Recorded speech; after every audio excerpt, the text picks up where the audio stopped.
Ngayong araw nga mga kapamansay, pabalik na nga tayo ng Romblon. At syempre, kasama ko dyan yung brother ko na si Ben, pauwi nga ng isla. Hello mga kapamansa, ang aking paborito at palangga. This is Belle. Welcome to my vlog again. Maaga na nga tayong gumising para gumayak at para nga makaabot tayo sa second trip nga ng biyahe ng bus. At bago nga mag-alas 3 na madaling araw, kailangan nandun na nga tayo sa highway kung saan ay mag-aabang nga tayo ng bus na ating nga pong sasakyan. Heto nga, ready na si Ben at handa na nga siya na sumama sa akin. At habang kami gumagayak, etong aking tiyahin ay tahimik nga po nakamasid sa amin. Ang kanyang mukha ay parang mukha ng aming ama na nakatingin nga po sa amin. Sa kanilang magkakapatid, siya talaga ang mas hawig ng aking tatay. At ako'y natuwa nung nakita ko sila na buhay at malalakas pa. At maraming salamat nga rin sa aking pinsan kay Ate Sing sa pagdala nga niya ng request ko na himbabao. Kaya pag uwi ng isla ay magluluto agad ako ng bulanglang nito na merong ang isda na pinirito. At maraming salamat nga rin kay Kap Alvin sa binigay nga niya na sibuyas sa amin at sa maraming tulong nga niya na binibigay kay Bin. At maraming salamat nga rin sa mga kapitbahay na bukas palad na tumulong para sa aking kapatid na meron nga pong sakit. At ready na nga kami ni Ben para nga umalis. Alas 2:30 ito na madaling araw. Habang tulog ang lahat, kami na nga po ay lumakad patungo sa kanto kung saan sasakay nga po kami ng bus na daraan nga dito. Alam kong nahihirapan itong aking kapatid, hindi man niya sabihin sa akin. Naku, kung kaya ko nga lang siya buhatin, akin nang gagawin. Habang nakikita ko nga siya, ako'y nahihirapan nga rin. Dito sa Sudya ay napakarami nga namin naging karanasan. Masaya at malungkot, pero hindi ko na nga ikikwento pa sa inyo dahil medyo madrama nga talaga ang buhay ko. Baka pag ikwento ko pa nga sa inyo, mapaluha ko pa kayo. Naku, hindi nga talaga ako sanay na palagi nagdadrama sa buhay. Kung ano ang nakaraan, mas maganda mag-move on ka na lamang. At para hindi ka nga mahirapan sa pagpatuloy ng iyong buhay, hindi ba? At pagdating nga dito sa kanto, talagang pinagpawisan nga itong si Ben. Ramdam ko na nahihirapan nga siya talaga. At maraming salamat nga rin dito sa aming tiyahin sa paghatid nga niya sa amin dito sa sakayan ng bus at sa pag-aalaga niya nga po kay Ben.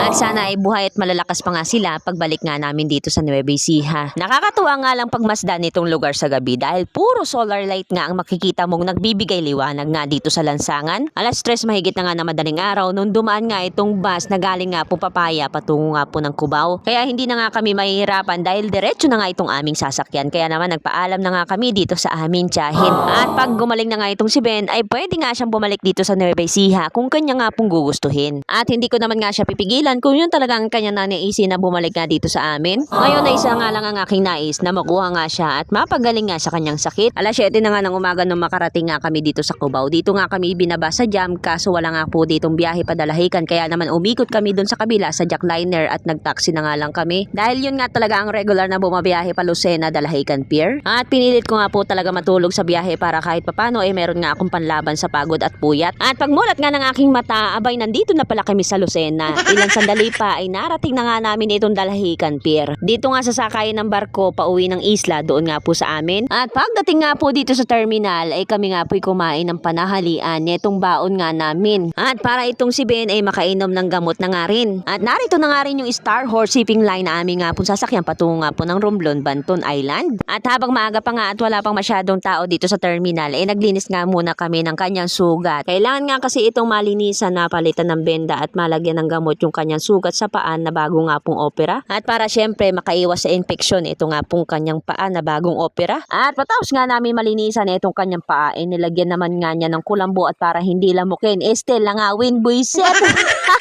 Bandang alas 3 na nga po ng hapon nung nagpasakay nga po ng pasahero itong si Star Horse. Yes. So babantot tayo.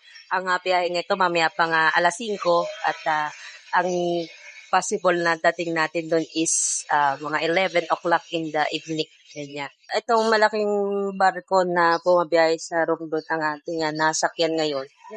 Medyo konti pa ang pasahero ngayon. Pero pagdating ng peak season, sigurado yan siksikan na dito sa kahit itong sahig, meron yung nakapwesto. At mga kasi susunod na ko, malamang marami na dyan ang babiyahe pa uwi isla. Shoutout kay Kuya Eric. Ayan Hindi pa siya ganun kagano siksikan. Pero kapag mga next week siguro malamang marami na dito ang mga babiyahe pa uwi ng mga isla, magbabakasyon, lalo na sa mga susunod pa na linggo, mga maraming bakasyon. Ay, sana. Ilan sandali na lang at makakarating na tayo sa Isla ng Banton. Yan. At namimiss ko na din ang isla, at para doon tayo makapagpahinga ng mas maayos. Makahikop ng, makalanghap ng sariwang hangin. Iba nga talaga yung saya na akin nadarama kasi pauwi na nga ulit ako sa isla. Doon kasi sa isla may peace of mind ako, malayo sa gulo at sa ingay ng maraming tao. At doon sa isla malalanghap mo ang sariwang hangin, makakain mo ang mga sariwang pagkain gaya ng prutas, gulay at sariwang isda na madalas nga pong nahuhuli ni pambansa na hindi mo na kinakailangan pa na maraming pera para ito'y makain. At habang paalis na nga yung barko, ramdam ko yung saya ng kapatid ko. Hindi man ako nakapasyal ng Nueva Ecija, ang malaga nakasama ko na nga siya kahit papano ay mapapanatag na nga ang kalooban ko. Ay aba, naging photographer pa nga po siya dito sa taga Sibuyan na amin nga po nakasama, kaya shoutout muna kay kuya. Biglaan nga lang talaga yung pag-uwi ko ng Nueva Ecija. Hindi ko naman nga inaakala na ako'y makakabalik sa lugar na aking nga pong kinalakihan. At sana magkaroon nga tayo ng pagkakataon na makabalik nga ulit ng Nueva Ecija sa Peñaranda. Gusto ko yung mga ilang araw para kahit papano ay makapasyal-pasyal din naman. Sa totoo lang, hindi ko na nga talaga masyadong kabisado yung ibang lugar doon. Even yung mga kapitbahay namin, yung mga pangalan nila, hindi ko na nga rin talaga kabisado. Sa mukha ko na nga lang talaga sila nakikilala. Napakaganda nga nitong aming pagbiyahe. Kalmada ang dagat. Hindi nga po kagaya nung nakaraan. Nung umalis nga po ako ng Banton, medyo may kalakasan nga po talaga ang alon. Yung feeling mo ba na parang dumadaan itong barko sa rough road nga na daanan? At dahil dumidilim na nga, naisipan na namin magpahinga dahil mahaba-haba pa yung biyahe nitong barko. Pauwi nga po sa isla. Dito sa cabin kami pumwesto nga ni Bin. At matapos nga kami makakain ng hapunan ni Bin, ay pinagpahinga ko nga muna siya dahil 6 na oras pa ang babaybayin nitong barko pauwi nga po doon sa isla. Habang pinagmamasdan ko siya, ang aking kalooban ay panatag na hindi na ako palagi mag-aalala kung kamusta na ba ang kalagayan niya. At dahil mahaba pa naman nga ang biyahe, ay nahiga na nga muna ako. Kaso hindi nga ako nakatulog dahil napakarami nga po naghihilig dito sa cabin. Aray ko.